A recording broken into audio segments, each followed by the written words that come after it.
E como eu te disse, a gente vai falar de dívidas, né? A gente está aqui com esse intuito mesmo, e lidar com as dívidas, saber quais são as medidas que a gente deve tomar para não ficar no vermelho por muito tempo, não ficar arrastando essas dívidas. É que eu recebo o advogado especialista em Direito Processual Civil e Direito Civil, membro do Fórum Permanente de Processualistas Civis, doutora Bruna Kusomoto. Olá, boa tarde. Bom. Recebo o meu abraço. Te convido para sentar aqui. Obrigada. Eu sento aqui, Bruna, e a gente conversa sobre esse tema que é inevitável. A quantidade de gente que está no vermelho, de gente que está em dívida, gente que está até para baixo por conta disso, sem dormir, com problemas de saúde, né? Tem muita gente, boa tarde, obrigada por mais uma vez estar aqui no programa. Tem muita gente endividada, né? A pandemia, ela trouxe consequências enormes, não só para nosso estado de saúde, ela trouxe para nossa economia, para nosso financeiro e principalmente para nossa subsistência. Ou seja, como que eu vou conseguir resolver isso? Primeiro, que a pandemia era o medo da doença. Depois, é como eu vou sobreviver, porque tiveram muitas pessoas desempregadas, estabelecimentos fechados. E foi aquele caos. E, ao mesmo tempo, eu preciso sobreviver, porque a maior preocupação das pessoas era colocar comida dentro de casa, né? E agora que as coisas estão começando a retornar, as pessoas começam a respirar assim, nossa, eu já tenho como sobreviver, tenho um emprego, estou fazendo um bico, estou ali, mas agora eu preciso pagar o passado. O que fazer? E esse desespero vem, traz consequências enormes, porque as pessoas precisam se organizar financeiramente com uma educação financeira e principalmente com uma orientação jurídica, muitas vezes. Por quê? Porque como eu vou negociar com o banco? Fica difícil, porque o banco sempre vai colocar juros, taxa e você fica perdido. Aumenta mais a sua dívida e esse desespero aumenta cada vez mais dentro de você, certo? Então, assim, por exemplo, a gente teve uma propaganda da Febraban falando, nossa, nós bancos, no meio da pandemia, vamos prorrogar por 60 dias quem tiver adimplente, com contrato adimplente, desde que o credor seja o próprio banco. Todo mundo respirou e falou, nossa, será uma maravilha, né? Vou ficar mais calmo. Só que aí surgiu as dificuldades, não consigo falar com o gerente, não consigo negociar, não consigo fazer nada. Pois bem, nesse momento as pessoas falam, vou largar, não tem jeito, eu tentei, eu busquei, não consegui. O que fazer? Esse é o momento que você começa a respirar, eu preciso fazer uma planilha de custos fixo e essenciais. Então, o que é essencial para mim? Comer, pagar um condomínio, porque condomínio realmente não é um fim lucrativo, né? Uma instituição que ele recebe para pagar a conta, ele não tem lucro.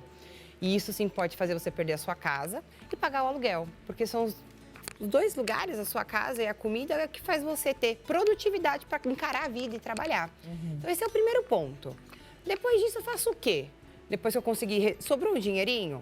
Então agora eu consigo olhar para o passado. O que eu preciso pagar do passado que tem o maior juros? É cartão? Opa, os juros do cartão é super alto, cheque especial é altíssimo. Então, talvez seja uma boa coisa começar a pensar em pagar isso e renegociar. Mas, ao mesmo tempo, pode ser que tenha outras dívidas. A escola. E aí vem a grande questão. Pô, o pessoal, eu parei de pagar a escola porque a escola não quis negociar. Peraí, gente, vamos buscar informações no Procon, no consumidor.gov, porque são instituições e que eles informam as pessoas. O Procon fez um acordo com as escolas em São Paulo, por exemplo, que quase ninguém sabe, para eles darem desconto justamente porque os pais perderam muitas vezes o emprego e não conseguem pagar. E muitos pais também, eles precisam diminuir pelo menos um desconto e também não acham justo pagar. Né? Então, o Procon vem orientando, porque tiveram mais de 5 mil reclamações, por exemplo, de escola, que não querem negociar. E aí o Procon vem intervindo, só que as pessoas não têm esse tipo de conhecimento, né? Então, isso seria interessante, a escola, será que seria interessante pagar agora? Depende. Por que eu falo depende? Porque a escola seria mais interessante você, talvez, negociar quando você vai fazer a rematrícula.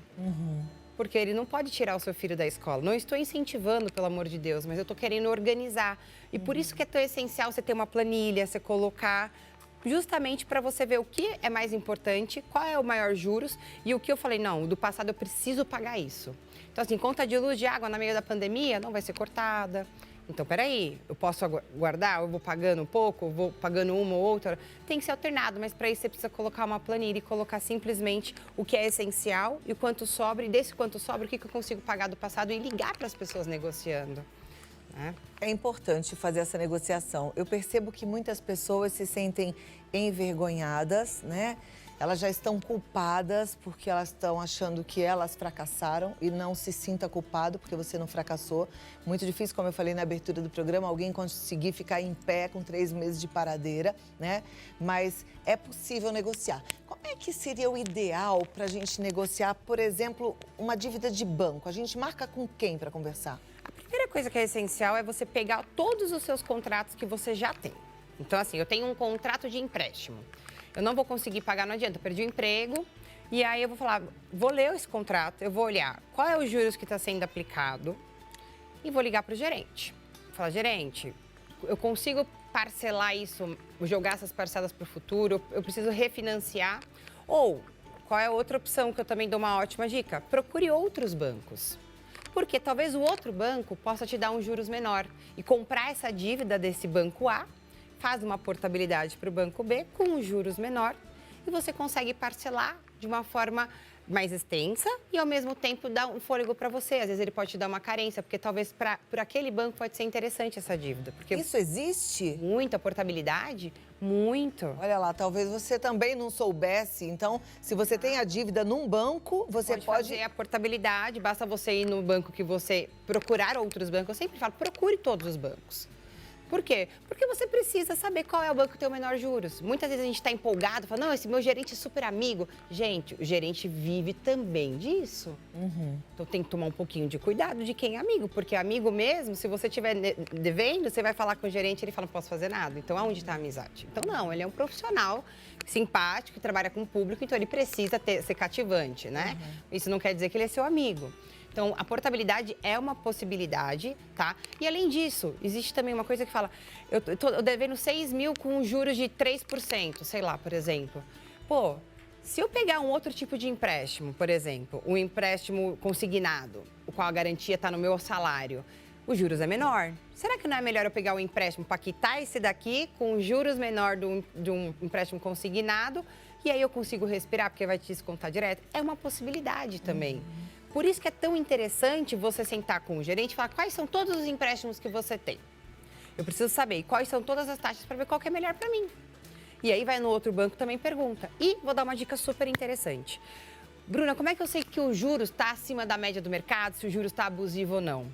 Gente, no Banco Central, o Banco Central ele pega todos os juros de todos os bancos e ele faz uma média. Então, assim, se o juros estiver acima dessa média, então basta entrar no Banco Central e perguntar qual é o mês, qual é o juros desse mês que você pegou empréstimo, tá? Para ver se aquele juros aplicado no seu contrato está acima da média do mercado ou não. Se estiver acima da média, até 50%, 30% acima, pode ser, alguns juízes consideram ok, legal, não é abusivo. Mas se estiver muito acima de 50%, isso se torna um juros abusivo. Aí, o que eu te oriento? Levar essa tabelinha do Banco Central e falar assim, olha, gerente, peraí, ó, eu também estou amparado, eu conheço também meu direito, o senhor tem que diminuir. Ou, se não houver nenhum tipo de acordo, procure um advogado especialista em direito bancário justamente para entrar com uma ação revisional. Porque o correto é, eles podem cobrar juros acima de 1%, que todo mundo fala, é um absurdo. É, mas os bancos são permitidos, as instituições financeiras são. Só que tem um limite, o limite é a taxa média do mercado. Então, isso também é uma possibilidade de você negociar com o banco, tá? E verificar se ele está aplicando algum juros abusivo ou não nisso. Isso é bem interessante, que poucas pessoas sabem. O Banco Central tem um site e lá tem a calculadora do cidadão, por exemplo, que quase ninguém usa. O que é essa calculadora do cidadão? Você coloca o valor da sua parcela, a data que você pegou o empréstimo e vai aparecer qual é o juros que está sendo aplicado no seu contrato. Infelizmente, muitas vezes, o juros aplicado no contrato não é o juros que está no seu contrato mesmo. E aí, olha lá, e a gente dando bobeira, então. Ninguém sabe. Então, peraí, como é que eu fico sabendo disso? Eu entro no site do Banco Central. O Banco Central vai na calculadora do povo, calculadora do povo, e aí você vai aparecer lá, você coloca o valor do seu empréstimo, quantas vezes você parcelou e qual é o valor da parcela.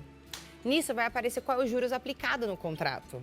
Aí você fala, pô, mas o meu contrato está constando 2,5, por que na calculadora está constando 3? Tá errado. E dá uma diferença enorme, enorme. Então, eu tenho que virar, imprimir isso e falar, gerente, o que está acontecendo? Porque se vocês não resolverem isso, eu vou entrar com uma ação revisional, porque está errado, vocês estão me enganando. Só que as pessoas não têm esse conhecimento. Então, também é uma possibilidade de você, não tenho dinheiro para pagar advogado agora, mas estou te dando uma dica enorme. Se você tiver essa diferença nos juros, peraí. Vai na Defensoria, vai no Procon, entra no consumidor.gov, que é um site... E aí, por exemplo, se tiver essa diferença há muito tempo, eu ainda tenho direito de receber o retroativo? Tem. Aí, de repente, você sai do sufoco. bater. Aí, de repente, você sai do sufoco e nem sabe. Exato. Vou te pedir 2 minutos, Bruno, e vou deixar a turma perguntar, porque eu sei que tem gente aí com questões pontuais. Se você tem uma questão, precisa de uma orientação da doutora Bruna Kussomoto, você pergunta agora no 11 9 50 45 18 40. Eu volto aqui já, tá bom? Vamos comigo, aprendendo a sair do vermelho, aprendendo a administrar as dívidas para a gente ver com mais tranquilidade. Isso é importante, né? E a gente está falando de dívidas e cuidar das dívidas é também cuidar do estresse, da gestão do estresse, da ansiedade, que a gente sabe que depois acarreta problemas sérios, inclusive na nossa saúde física. A gente fala de saúde mental, mas afeta a saúde física, né? Então vamos passar para as perguntas, Bruna? Eu tenho aqui na tela já, vou pedir para a gente acompanhar daqui. E a primeira delas é assim: gasto todos os dias mais de R$200. Não tenho nada, mas gasto todos os dias no mínimo 200. Qual a melhor forma de identificar esses gastos? Bom, a primeira coisa é anotar tudo. E assim, como assim? Se você gastar R$1 comprando um chocolate, você anota R$1 gastando chocolate. Por quê? Porque você só vai ter consciência com o que você gasta a partir do momento que você olha. Então, você precisa anotar R$1, R$10 de ônibus, 10 não sei o que. E você fala, o que eu posso tirar disso? É essencial eu comer chocolate todos os dias? Não. É essencial tomar café na padaria todos os dias? Também não. Então, eu posso tirar. Esse que você vai tirando, que você olha e vê que não é essencial, aí você consegue economizar e parar de gastar esses R$200. Enquanto as pessoas pensam que, eu coloco tudo na minha cabeça o que eu gastei, você não visualiza. Nós somos visuais. A gente precisa olhar essa planilha de uma forma, grifar, isso é não preciso, isso eu preciso. E até uma forma de você conseguir mudar os seus hábitos também. Então, o que é essencial? Em uma semana, anota tudo, exatamente tudo. 10 centavos, doei 10 centavos, tem que anotar, porque é dinheiro. E conta. Com certeza. Agora, gente, essa conta aqui que não se identifica é muito interessante, porque R$200 diz que não tem nada, tem bastante, porque R$200 vezes 30 dias dá R$6.000 por mês. Pois é. Então, você tem bastante dinheiro, tem que ver onde é que está indo esse dinheiro, porque não é pouco não, né? Ao contrário. Vamos para a próxima pergunta, então. Fiz um cartão de crédito e agora está descontando direto na minha folha de pagamento. Não lembro de ser consignado. Isso é considerado como venda casada? Então, tudo vai depender do que está no seu contrato. A venda casada, na realidade, é quando você compra um produto e eu falo assim, para você tomar água, você vai ter que comprar desse copo. Isso é venda casada, porque ele está me forçando a comprar o copo, sendo que eu só queria água. Isso é venda casada. Então, assim, o banco ele tem várias formas de empréstimo. E uma forma de diminuir os juros para a pessoa e manter a segurança que o banco irá receber é fazer o pagamento consignado. Então, vai depender se ela assinou isso no contrato dela. Então, eu não consigo dizer se isso é venda casada ou não. Mas uma dica que eu dou, solicite o contrato, leia. Se não entendeu, vai no seu gerente e fala, você pode me explicar o que é isso? Aonde está escrito que eu autorizei o desconto direto? Isso é muito importante, porque se ele falar, não tá não, mas falei, mas tá descontando. Aí você breca, você fala, então peraí, então pode mudar isso. Por isso que é interessante. Tá, agora, quando desconto o cartão de crédito na folha de pagamento, quer dizer, ela não deixa de pagar o cartão de crédito, né? Que pode dar esse desconforto, porque de repente a grana tá curta, mas por um outro lado, a gente sabe que juros de cartão de crédito é absurdo, né? É o pior pra gente ter pendência, né? Então, é bom até de repente pensar assim, pega um empréstimo de outro lugar para pagar essa dívida aqui que tá valendo. Exato. Então, mas o interessante aqui é o seguinte, não é que vai direto na minha folha de pagamento, tá? O empregador deposita o dinheiro e automaticamente, por ela ter autorizado, se desconta esse valor. Tá? Então, assim, tem também uma porcentagem, não é total do pagamento, também isso é interessante, claro. Tá? Porque as pessoas falam, pode ser. Uma das coisas que me perguntaram muito na pandemia, por exemplo, é se o empréstimo consignado com a redução do salário, por exemplo, ia se manter os 30% do total do salário. E isso vai ser uma discussão muito forte no judiciário, porque alguns bancos reteram 30% de forma proporcional da redução. Então, se eu ganhava 100, passei a ganhar 70, vai ser em cima de 70. E outros bancos não, falando, peraí, mas você ganha 100. E aí começa assim, quando você ganha 70, ele mantém a porcentagem de 100, você aumenta mais do que 30% do valor que é autorizado por lei para fazer a consignação, o valor de consignação. Então, e se estiver acontecendo isso, é importante que vá procurar o PROCON, reclame no saque do banco ou consumidor.gov, porque eles resolvem, não precisa procurar diretamente o judiciário. Tá joia. Próxima pergunta. Quando devemos para lojas e no cartório, conta protesto, como negociar? Bom, muitas lojas hoje têm cartão de crédito, né? Então você compra e assim, tá devendo, vai negativar, vai para protesto, vai para o Serasa, vai para qualquer outro lugar, ok? O que seria interessante você ligar na operadora do cartão que você está devendo ou na loja diretamente, porque muitos também fazem boletos, né? Liga na loja e fala, olha, eu não consigo pagar, eu preciso que vocês brequem os juros, por exemplo, eu preciso que você me dê uma carência de 60 dias para a gente renegociar e aplicar um juros fixos referente a isso. Essa é a melhor forma. E uma dica que eu dou, explique a sua vulnerabilidade. Muitas pessoas têm vergonha e não falam, eu preciso só pagar, mas eu não tenho como. Não, fala, olha, eu perdi o emprego, tá aqui a prova. Você quer a prova que eu perdi o emprego? Tá a prova da redução? Por quê?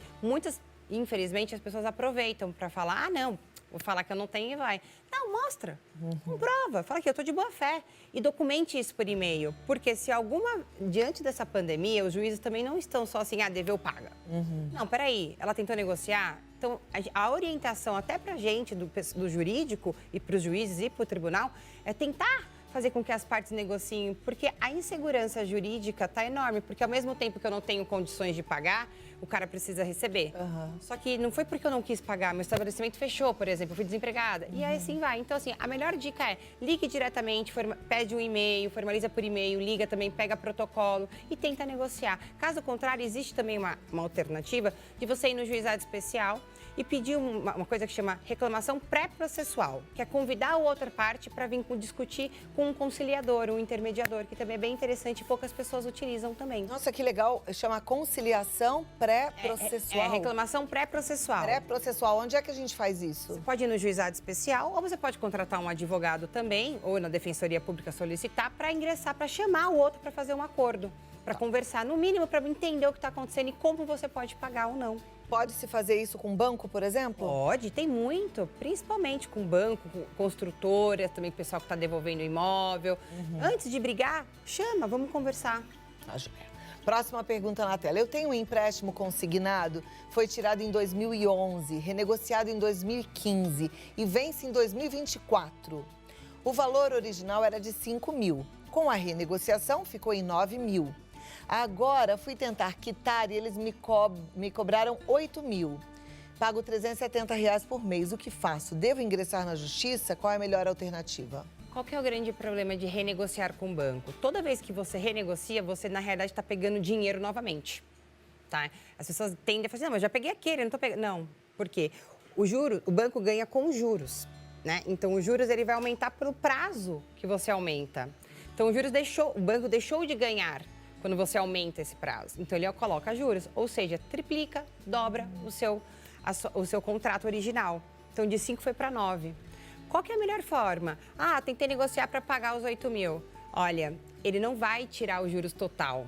Porque, em regra, se vocês forem observar todo mundo, a gente paga primeiro os juros para depois pagar o valor que a gente realmente recebeu. Então, a ideia é tentar sentar e falar assim, olha, eu tenho 7 para pagar. Se você ficar inadimplente, isso infelizmente pode acontecer. A dica é, quanto maior o tempo da sua dívida, maior o desconto com os bancos. Mas é essencial procurar um advogado para entender essa estratégia de como lidar com os bancos se for parar no judiciário. Porque nenhum juiz pode forçar o banco a aceitar os 8 mil, 7 mil ou 5 mil. Entendeu? Ele não pode forçar a relação, porque você tem o seu direito de aceitar ou não. A partir do momento que você pegou o empréstimo, você falou, não, eu concordo. Então, a melhor ideia é, liga para o seu gerente, para o seu banco e fala, cara, eu tenho 7 mil para quitar isso. Se caso contrário, eu vou parar de pagar. E aí tenta forçar um pouquinho a barra com o banco ou procurar um advogado para poder tentar fazer alguma estratégia para forçar o banco a vir até você. Tá. Próxima pergunta na tela. Eu espero estar ajudando a vocês em casa, hein?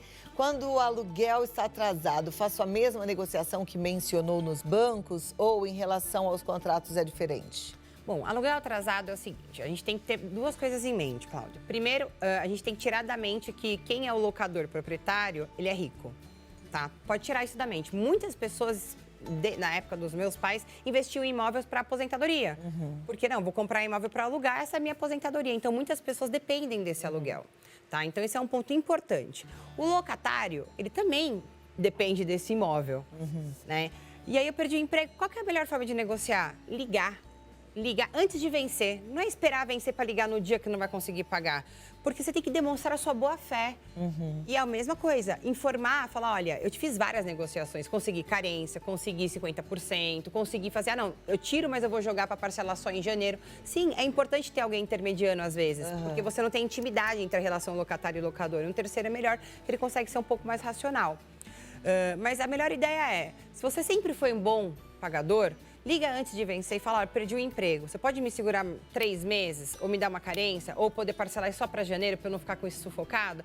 Melhor estratégia é a negociação, porque não foi aprovado a lei que intervia nas relações privadas referente ao artigo que impedia o despejo.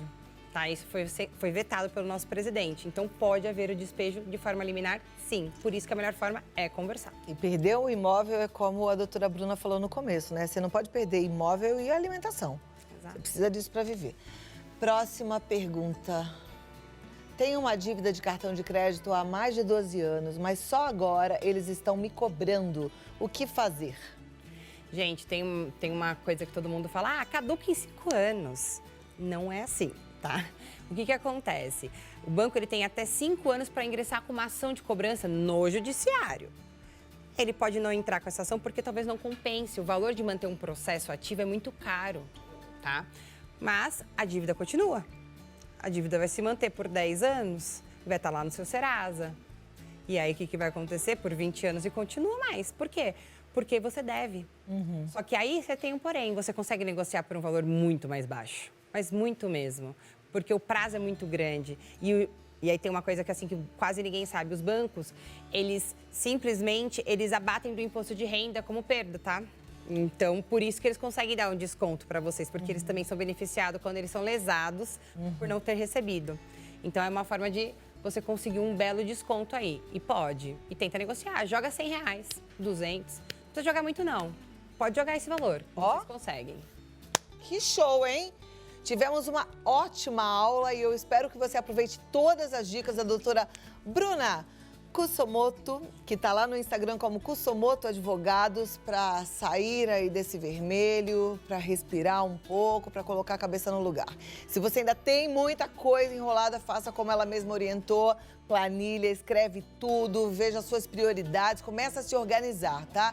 E começa a ver onde está indo esse pequenininho, esse centavinho aí que você não vê e no final das contas pesa no final do mês. Se você quiser bater um papo, eu acho super importante, é no 11 2295 2993. E pode ligar, conversar, tirar a sua dúvida e vai ser muito bom. 11 2295 2993. Doutora Bruna, muito obrigada. Até a próxima. Foi uma alegria te receber, viu? Bem, obrigada. Obrigada. Show, né, gente? Ó, deu até um alívio. Eu espero que tenha dado. Muita coisa aí que a gente não sabia, que agora você já sabe, alguns recursos que você já tem, né? Algumas possibilidades de você fazer uma negociação diferenciada. Isso tudo ajuda bastante para viver assim com menos peso, com menos carga.